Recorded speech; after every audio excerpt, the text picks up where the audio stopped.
What's the right brake fluid to use in your Aston Martin DB9?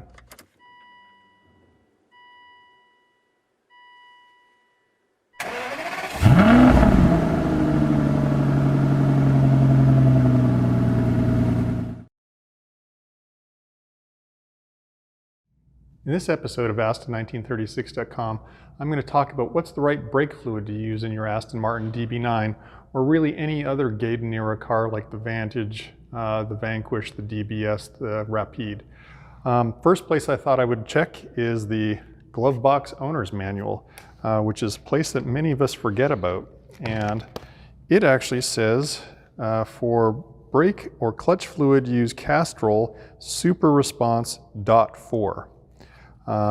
I also checked the official Aston Martin Technician's Workshop manual, and it says the same thing, Castrol Super Response .4.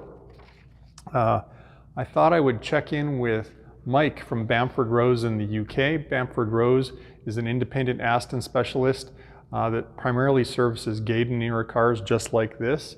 And Mike is a former performance engineer for Aston Martin. So let's see what Mike has to say. Hi, Mike. Thanks for joining me. I was just thinking about the brake fluid. It's used in my 2005 DB9, and I was wondering what you recommend for use with your customers at Bamford Rose. Yeah, hi there, Steve. We always fill with a Castrol Super .4, and there's a lot of talk about frequency of brake fluid change. If we've serviced the car previously, and we're seeing the car again a year on, then we'll do what we call a caliper bleed. So we'll do about 5 pumps on each inner and each outer bleed nipple and go around the car and do that. What that probably means in terms of volume is that every 2 years you're basically renewing the fluid. Okay, so you're doing like 5 pumps per nipple, and that's not a complete system flush, but after 2 years it ends up being a complete system flush. So if you look at graphs from manufacturers of fluids about the hygroscopic nature of the fluid, they're very, very guarded about plotting out versus time exactly the degradation of the fluid and what percentage of water has been ingressed and how that changes the boiling point. So obviously it's going to lower the boiling point the more water percentage is in there. So I think if you look at all those graphs and you can conclude that if the fluid was in there for 2 years, that's perfectly fine. So we're sort of renewing half of the system each year.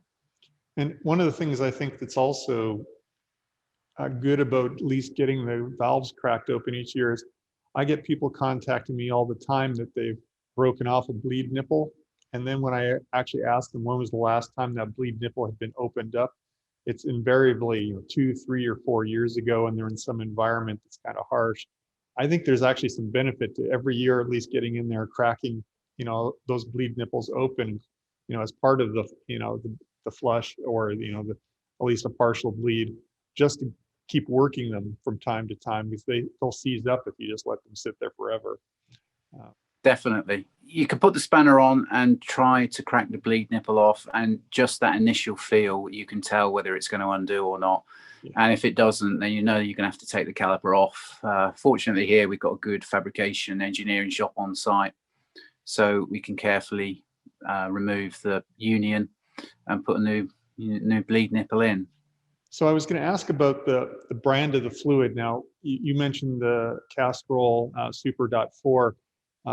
Surprisingly, that's not readily available here in the United States. So we've had to, basically select something else. I've kind of gravitated to Motul RBF 600. I compared the specifications between the Castrol and the Motul, and it seems that the Motul meets all the specs and the sort of temperature ratings and things like that. How fussy are you about, sticking to that particular brand? Well, as long as a fluid meets a spec, then I'm not a brand or label snob when it comes to any fluid, really. With brake fluid, there are some fluids that they'll give a boiling point as soon as the fluid comes out of the tub for the first time. And then there's a boiling point after a certain point in time, maybe it's 2 months, something like that. And you can see that some fluids have a really, really high boiling point compared relatively to others in the marketplace. But then their boiling point later on, after the hydroscopic effect has got some water in and reduced that boiling point, is a bit less than the competitors. So it's all about understanding exactly those specs and not being taken for a ride by a particular label, you know. So as long as it is Super .4 equivalent to the Castrol, and if you are flushing out like we are, say every other year, then I wouldn't pay for a label in particular. Is there any problem with, if I'm down, 100 milliliters, just topping up with mixing brands? If I use Motul to top up the Castrol, should that be a problem? No, I don't see a problem with that at all. Obviously, you don't want to mix a fully synthetic with a Super .4, but if it's a Super .4 of any brand, then you can mix it. So I've heard the full synthetic is sort of something we definitely want to be careful of, because if you just look at the numbers, well, the bigger number is better. I'm just going to put the bigger number in. The full synthetic, isn't that .5.0 fluid? And if you were to mix that with your .4 fluids, bad stuff happens, right? Yeah, they're not compatible. They don't mix. But again, for normal road use, if you look at the boiling point of the normal Super .4 and look at what it degrades to, and then measure what temperatures you would get in your line from normal driving, then unless you were going on a track, then there's no need at all to run with a synthetic. So is the fluid the same for all the Gaydon era cars? The Super .4 works across all the Vantage, DBS, Rapide, Vanquish? It does, yeah. Any final tips, Mike, you want to share? Well, not on the brake system. It's all quite straightforward, really. Only on manual cars, so this will be the V8 Vantage manual or DB9 manual, not that there are too many of those around. Obviously, the clutch line shares the same fluid reservoir, so I wouldn't overlook bleeding the clutch through. It's quite common to see that overlooked and the clutch pedal feeling a bit spongy. And when you perform a clutch fluid bleed, the fluid that comes out looks really, really old. So, all right. Well, great advice, Mike. Thanks again for all your help. All right, pleasure, Steve. All right. Well, my recommendation then is if you can get the Castrol Super Response .4 brake fluid where you live, that's a great choice.